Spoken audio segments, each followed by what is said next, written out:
Hello. I That sounded I like you, Tommy. That Yeah, did. that did sound like me. It was kind of scary. Hello and welcome to the Boys Upstairs show. This is the Week 9 NFL show.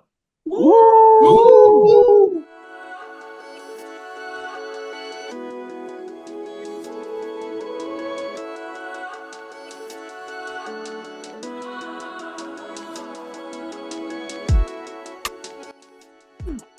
Welcome back, everybody. A lot of things have happened this year so far. Most recently and notably, Anthony Richardson is no longer a starting quarterback in the NFL. We are going to be talking about the Colts this week in game 2 on the slate here, but we will get right into game 1. Divisional matchup, NFC West matchup.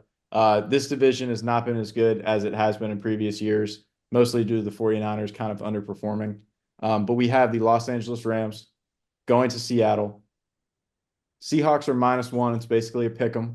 Total's 46.5, 425 window, and we'll give it to Nixon. Yeah, like Tommy said, the Also, division Nixon has just bought this mic, so shout out Nixon. yes. Shout out to me, Mike Tripod. I'm ready to go. But yeah, so this division hasn't looked as good as previous years, and I feel like a lot of it has to do with injuries. And the reason why I'm bringing that up is because the Rams have been hurt for a majority of the year, which is reflected on their record. And as we saw last week in their victory, when they are healthy, they are a good football team.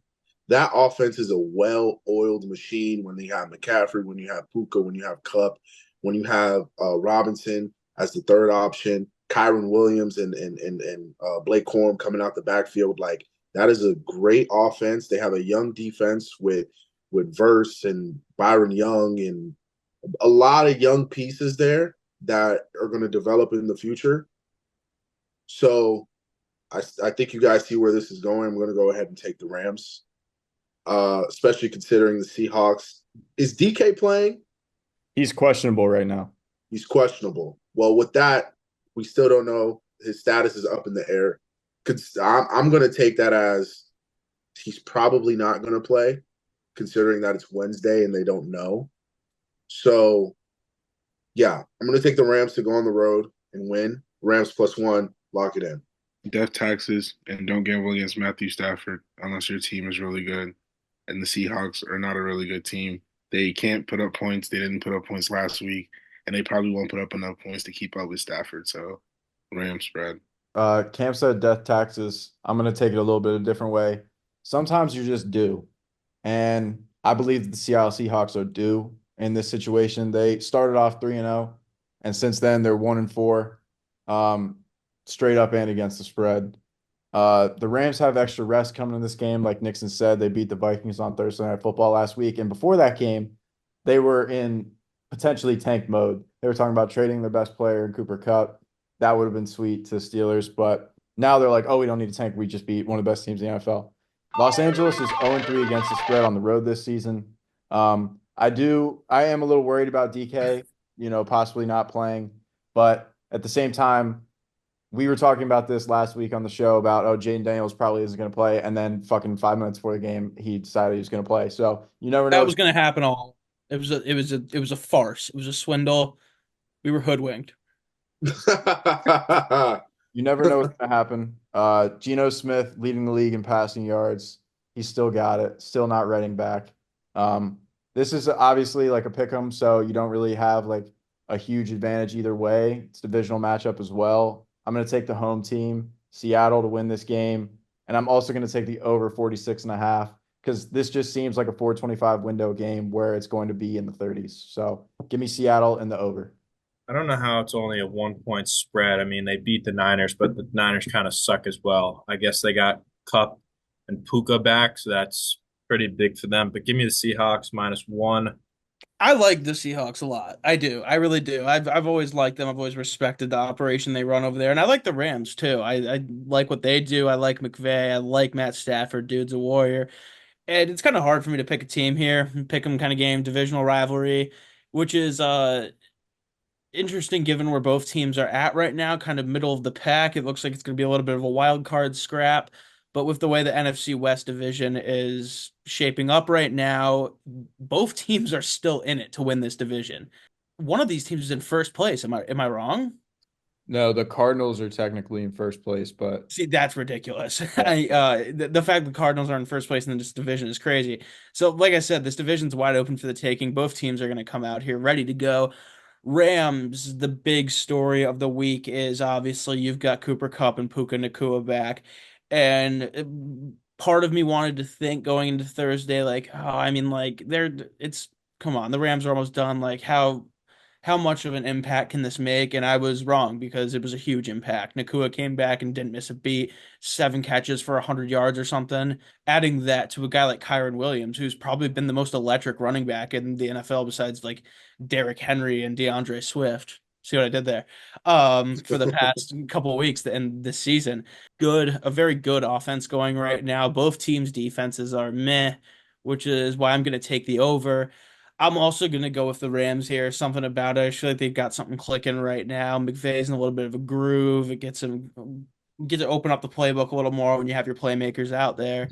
And you got to. I mean, Seattle's a really tough place to play. It really is. It always has been. So I don't think they're going to go lightly in this one. I think it's going to be close. So I think offenses are going to come to play, and we might see a little bit of a shootout here in the West Coast. Gonna follow Sam because I actually like what he was saying about how the importance of Cooper Kupp and Puka Nacua coming back. Like, we forget that the Rams, when fully healthy, are probably a Super Bowl contending team, or at least like a top NFC talent. You know, the NFC's obviously been the weaker conference over the last few years, but the Rams are right up there. This is the same offense when fully healthy that almost beat the Lions in the wild card last year, and that, have been successful for the past few years.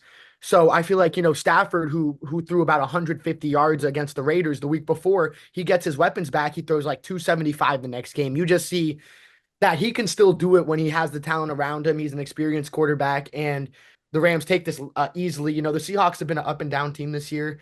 They haven't really been able to find a groove. You see them play good one game, and you're like, oh, they have weapons, they can do it. And then you see them lose by like 20 something to the Bills, and you're like, well, maybe they didn't have it all along. And I think that the Rams are just a way better team. So this is basically a pick 'em. I'll take the Rams plus, and I'm taking the over. Like Sam said, neither defense is special, but both offenses are pretty good. I mean, I just talked all about the Rams' weapons, so I don't need to go any deeper into that.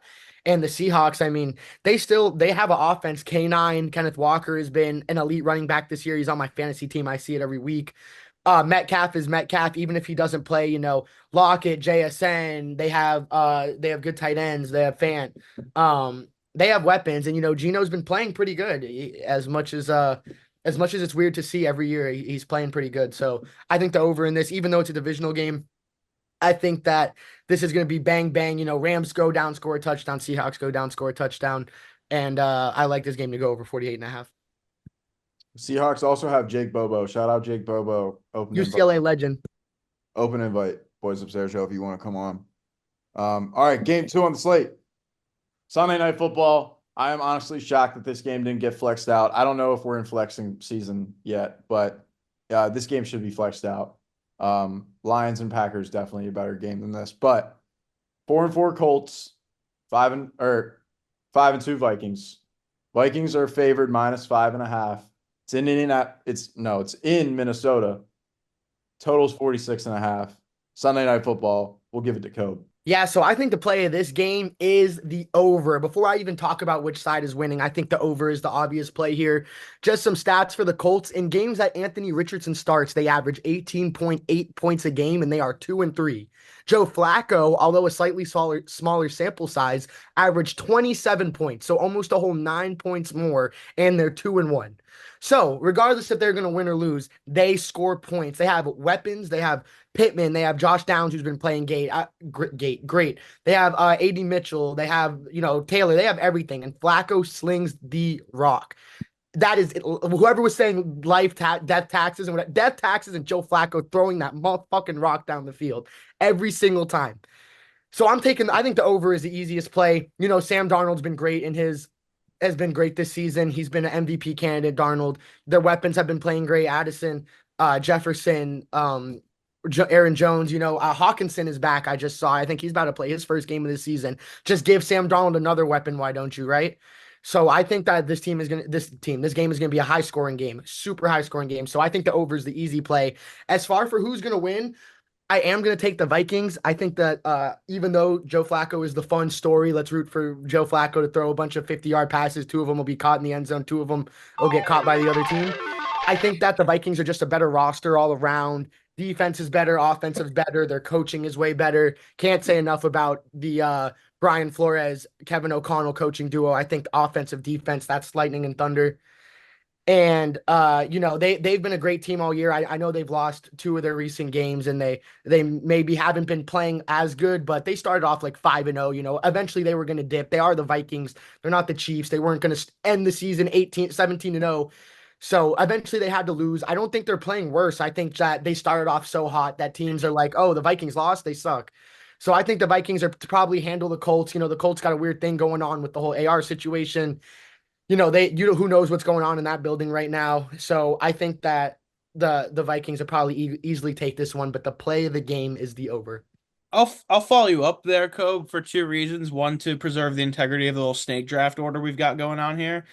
And two, because I agree with pretty much everything you said except for the over part, a little bit iffy. I'm gonna go with the Vikings as well here, and for a lot of the reasons you said, I think their roster is a lot better. They got more weapons, and they seem just like more put together. It's gonna be an interesting game to see how both teams attack it, because as we know, the Colts don't have a good rushing defense. They haven't all season, so I think they're gonna be trying to run the ball a lot. And I also think on the other side, the Colts are going to try to run the ball a lot because, as we all know, Brian Flores likes to blitz those dogs. He likes to send the house after the quarterback.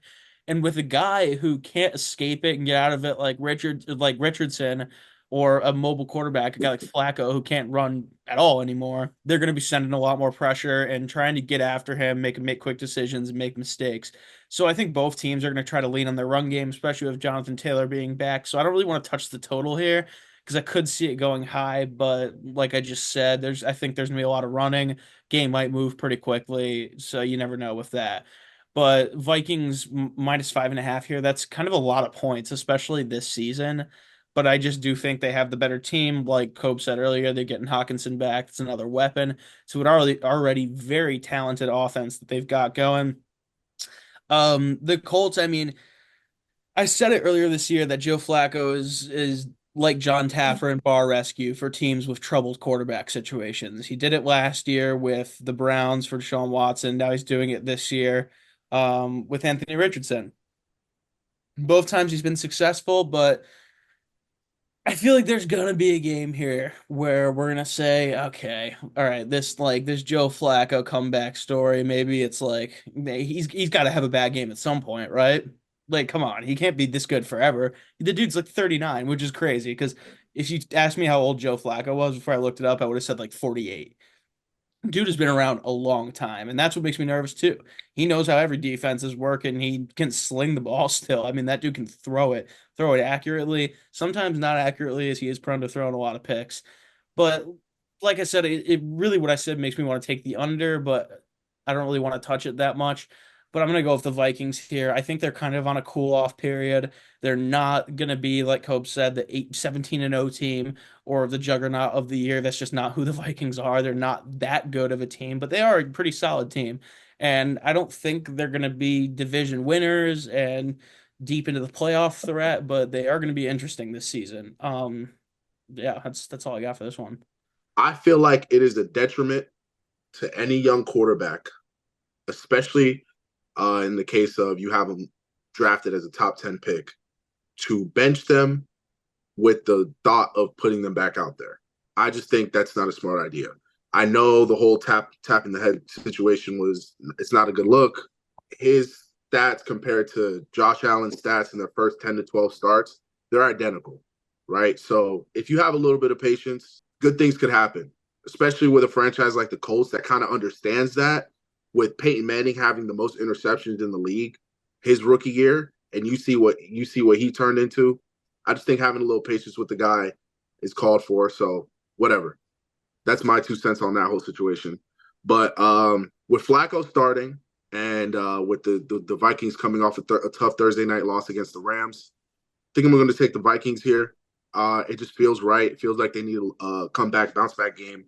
especially with the whole, nobody really knows what's going on in the Colts building right now. I saw a couple interviews today where they interviewed a couple guys after practice, and they were asking them about the whole situation with the quarterback. I don't know, man. The pulse of the building doesn't seem too bright right now with the Colts. So I'll go ahead with the Vikings, considering that they need a bounce back loss. That division is tough as nails. Every team is going to need to grasp as many wins as they can. So the Vikings I feel like they're going to want it more and they need it more. So that's why I'm going to go with them. Colts, Vikings minus 5.5. I'm not going to touch that. I'm going to take the under. Those teams don't seem to score a lot of points. Thank you. Finding out your quarterback is getting out of the game because he's too tired is just a moral down. That's like minus 5 million. Or I can't ride with the Colts here. There's no way that they beat the Vikings. Joe Flacco's bound to have a bad game, like Sam said. He's been balling for a minute too long. We saw it with the Browns. He balls and then he just kind of flares out in a little bit. And I think the Vikings has a good enough defense to put him in his place. And they're very like fast. Like their linebackers, everything, safeties are all like very fast, I would say. So I think it's gonna give problems for Joe Flacco. So Vikings spread. All right, well, I disagree. I think that just like Cam said about Joe Flacco, like he can't ball forever. I don't think Sam Donald can ball forever, and we've seen it the last 2 weeks. Vikings started 5-0, they're 5-2. I think that's going to continue. I don't necessarily know they're going to win this game or lose this game, but I think 5.5 is too much for an elite quarterback like Joe Flacco. I think that the Colts could potentially win this game outright. I definitely am going to pick them to cover here. I'm also going to take Josh Downs anytime touchdown scorer because every time I'm watching Red Zone and Joe Flacco's been playing, I feel like he throws a touchdown to Josh Downs. So I'm going to take Josh Downs. It was plus money last week. The numbers aren't out this week. He was plus 350 last week, though. So I assume he's going to be plus money again. And I just have a little data here, data alert. I wouldn't have thought this prior to doing some research for this program. Do you guys know who the best team against the spread is in the NFL? The Indianapolis Colts. They're 7-1 against the spread this season. And 5.5 is a big number. Could be a field goal game, Vikings win, but I still win in that situation. So give me the Colts. Give me Josh Downs. Anytime touchdown. I don't think I've hit one anytime touchdown score this year either, which means I'm due. So that's my picks. It's time for the best part of the show here. It's time for the locks of the week. And we are going to give it to Samuel. Gentlemen, this is a very, very exciting game of the week. Some people may even call it game of the year, and it pains me to say it as our NFC North correspondent, Bear fan here. The Packers versus the Lions. I mean, this one's shaping up to be a cracker of a game, as our boy Scott would say. And a couple fun stats for you here. As I wrote about in my article, everyone go check that out about the NFC North that I wrote earlier this week. Go read the article. Thank you, Tommy. Both of the Lions and the Packers defenses have been surprisingly good this year. Packers not as surprising, Lions more surprising. They are the top two defenses in the league in takeaways. The Packers have turned over their opponents 19 times to the Lions 15 times. That being said, according to PFF, not shout out Chris Collinsworth, both teams are top 6 in points scored. So you got two high-powered offenses here facing, or a high-powered offense on both sides facing off against opportunistic, turnover-worthy, just ball-hawking defenses. It's going to be a fun-ass matchup.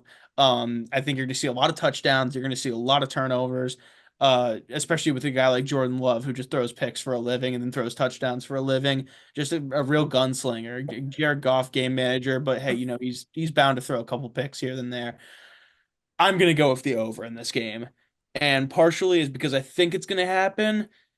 Or actually, most of it's I think it's going to happen. 48.5. That doesn't seem too high for the amount that these offenses can put together. I mean, hell, Jared Goff had 85 passing yards this last Sunday against Tennessee, and they put up fucking 52 points.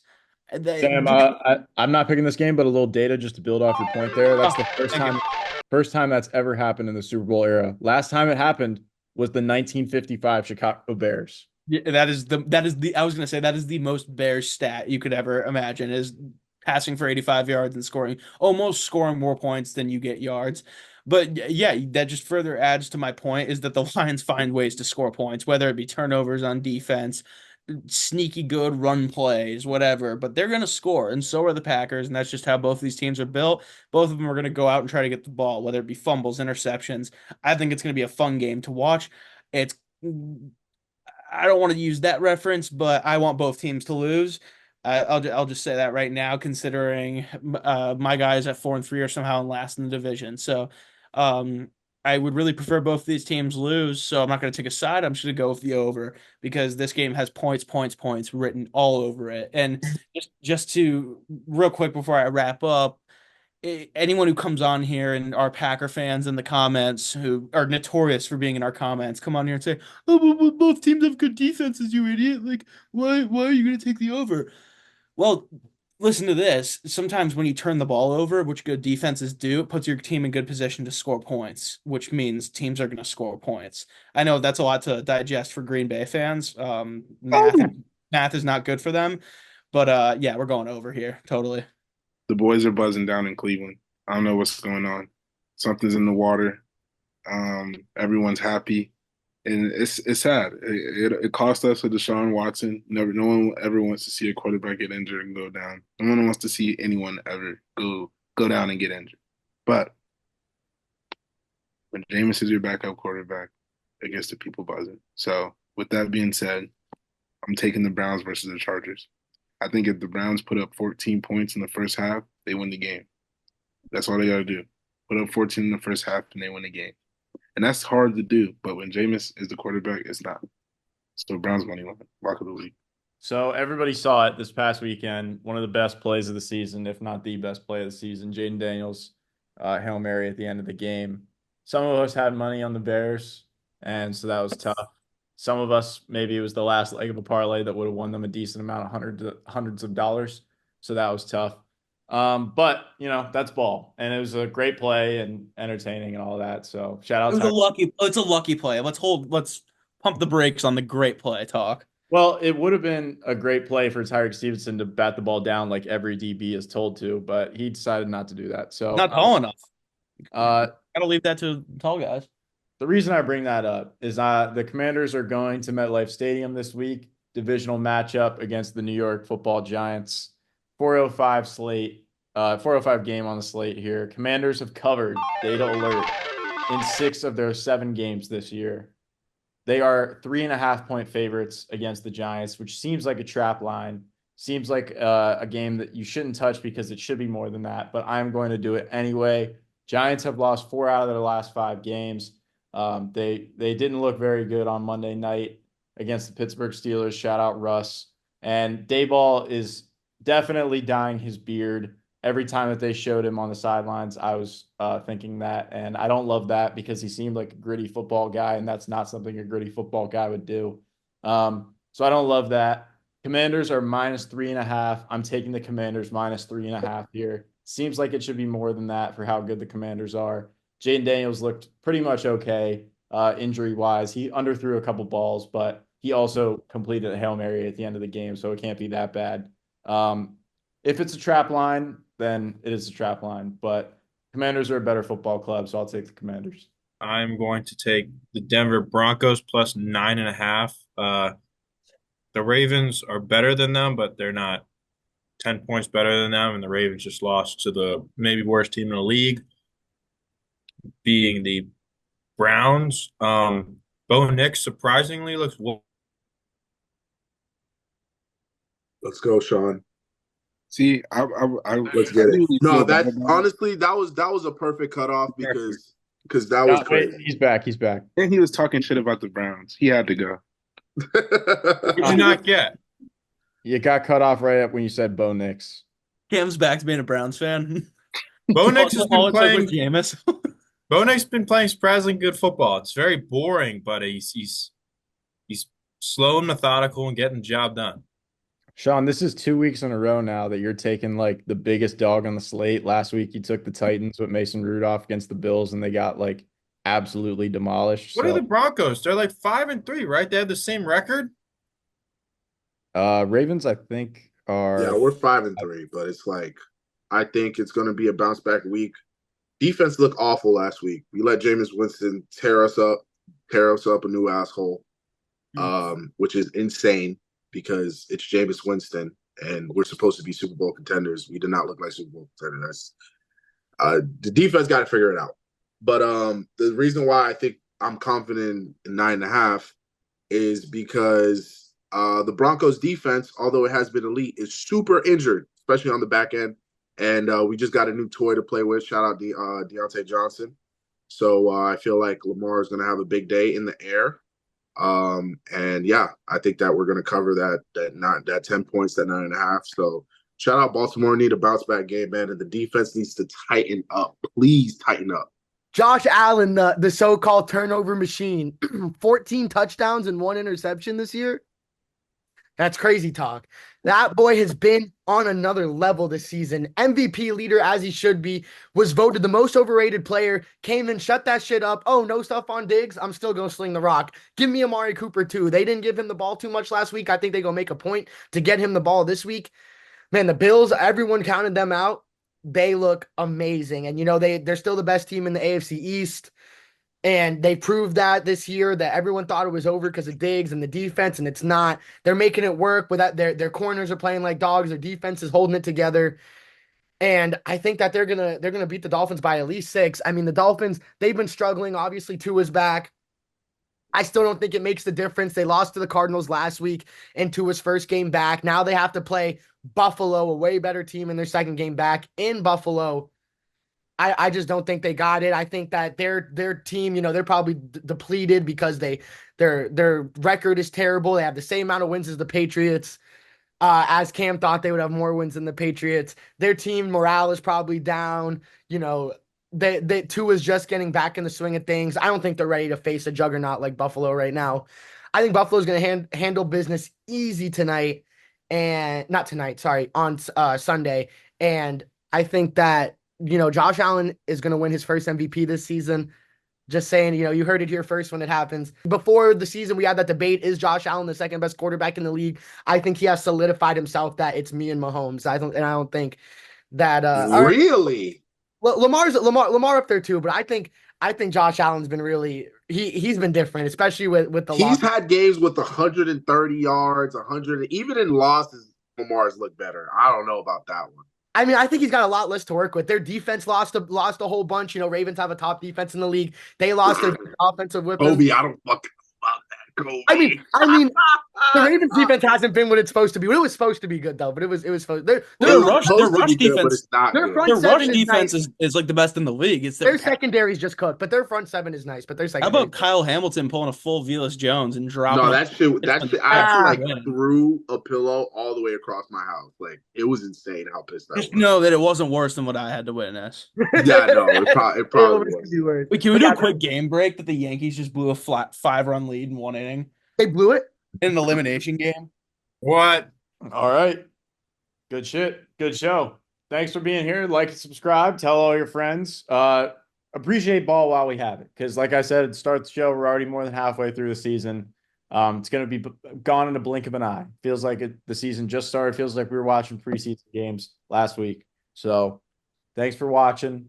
Tell everyone you know to like and follow, subscribe, and turn on notifications for the Boys Upstairs show. And read Sam's article that is on boysupstairs.com. And Cole Kmet, read it. Yeah, and Cole Kmet, it's been a couple weeks now of us reaching out to have you as a guest. And we might have to start, being a little nasty, which we didn't want to do. We're going to start applying the pressure, Cole. I really hate it. As a fellow Chicago native, I really hate to do it, but you've left us on the situation. Come out wherever you are, Cole Kmet. We're going to find you. And also be on the lookout for some more articles coming down the pipeline. And yeah, like and subscribe. We have a .com. Yeah, we have a website. Hey, please cut that out. We've had a website. No, leave it. We've had a website for 3 years now. We have a .com. I thought we only had a carrier pigeon. Oh my god. Sounds like, wait, are we starting a YouTube channel? Sounds like, wait, this is recorded? Yeah.